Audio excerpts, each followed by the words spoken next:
Hello everyone, welcome back to my channel. मैं हूं आपकी दोस्त और होस्ट नेहा धानी। कैसे हो आप सब लोग?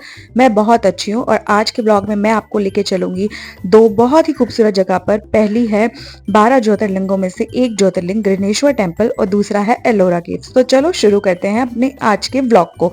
तो पहले हम सुबह सुबह उठ के 4 बजे हम उठ गए थे और हम चले गए थे गृहनेश्वर टेम्पल के लिए। और यहाँ पे जो मेल हैं उनको ऊपर का जो शर्ट या टी शर्ट कुछ भी है वो लेके जाना अलाउड नहीं है, तो वो उतार के ही वो इस टेम्पल में जा सकते हैं। और हमें बहुत ही खूबसूरत और आनंदमय दर्शन हुए भगवान शिव के।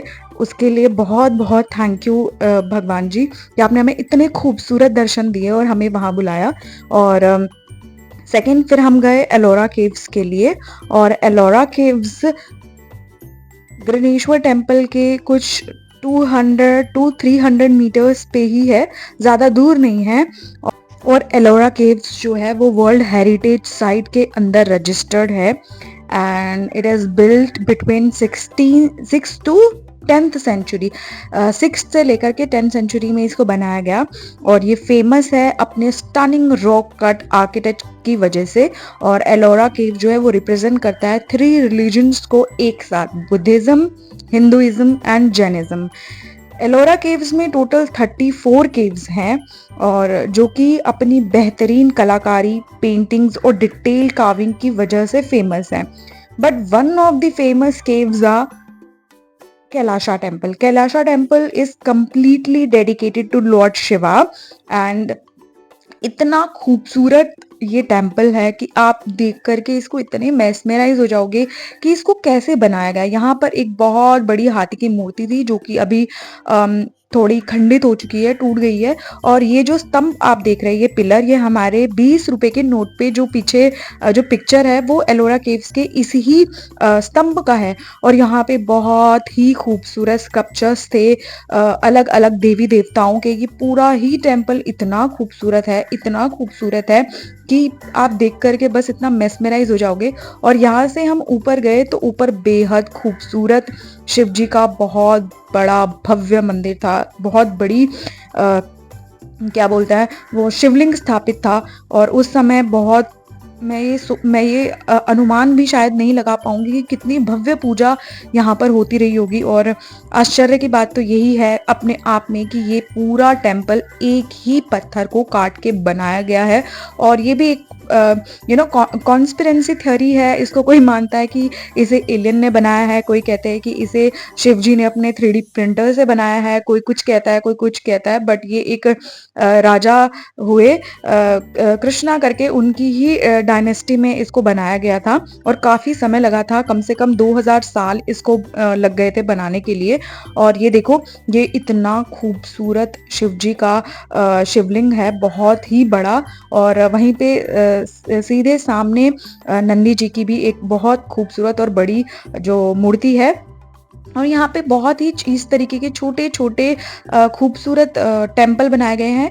उस समय यहाँ पे भी किसी ना किसी देवी देवता की मूर्ति को रखा गया होगा। और ये भी छोटे छोटे टेम्पल्स है, जैसे एक ही टेम्पल में हर एक देवी देवता का छोटा छोटा स्थान रहता है, शायद ये रहा होगा। बट अभी वहाँ पर कोई मूर्तियाँ नहीं है, खाली है।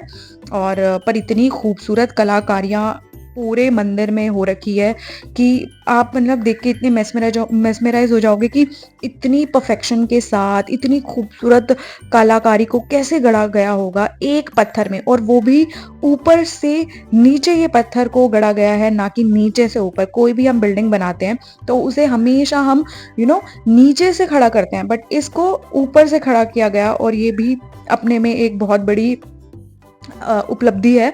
और ये इस पत्थर को अगर आप देख रहे होंगे, इसमें पूरी रामायण है। हाँ जी, पूरी रामायण को इसमें गढ़ा गया है।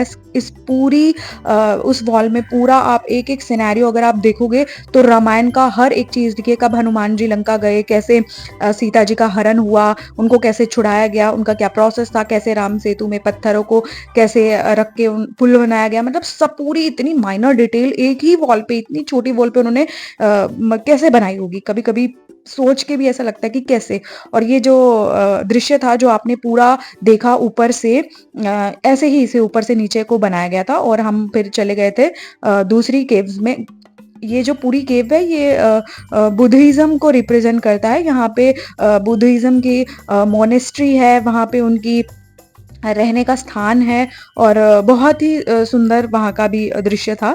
और जो अब हम ये अगली गुफा में गए, ये भी बेहद खूबसूरत थी और ये माँ दुर्गा को समर्पित है, ये देवी को समर्पित। और यहाँ पे जितनी भी मूर्तियाँ थी वो सभी देवी की मूर्तियाँ थी। और इतना, अगर आप मूर्तियों को पास में से देखते तो ऐसा लगता है कि जैसे वो अभी निकल के आ जाएंगी। मैंने तो बहुत सारे को एक्सपीरियंस किया और मुझे ऐसा किसी किसी स्कल्पचर में ऐसा महसूस हुआ कि शायद ये जीवित हैं, पता नहीं क्यों, बट मुझे ऐसा फील हुआ। और ये कामधेनु गाय, ये गाय बनाई गई है और यहाँ पे उनके चारों तरफ सभी प्रकार के देवी देवता हैं। और ये माँ भगवती की बेहद खूबसूरत मूर्ति है।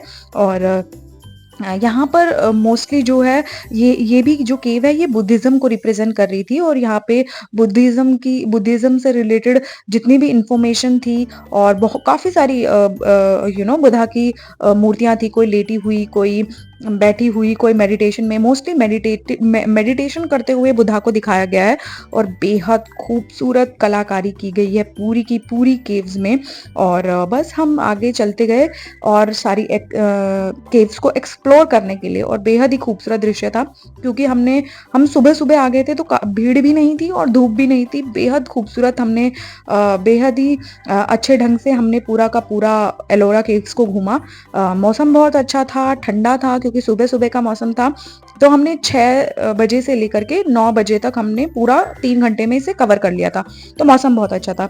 और जो ये वाली केव्स है, ये कहते हैं कि यहाँ ये पाठशाला थी बुद्धिज्म से रिलेटेड। जो भी लोग थे, जो भी इस बुद्धिज्म की प्रैक्टिस करने वाले लोग थे, उनका ये प्रेयर करने का या फिर जो पाठशाला जिसको कहते हैं, यहाँ पे वो लोग सीखते थे। ये भी बेहद खूबसूरत था।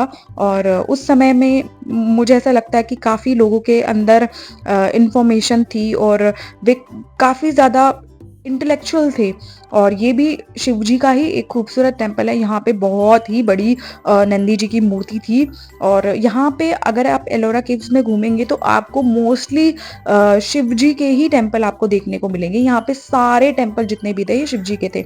और आगे तक भी ये केव शायद जा रही थी, बट वो बंद किया हुआ था और आगे कोई भी नहीं था। और यहाँ पे नीचे एक सुंदर सी लेक टाइप की कुछ थी, या फिर यूं कहें कि बारिश का पानी थोड़ा सा रुका हुआ था। और यहाँ पे 3 जो हमारे प्रमुख देव हैं, ब्रह्मा, विष्णु, महेश, उनकी मूर्ति थी।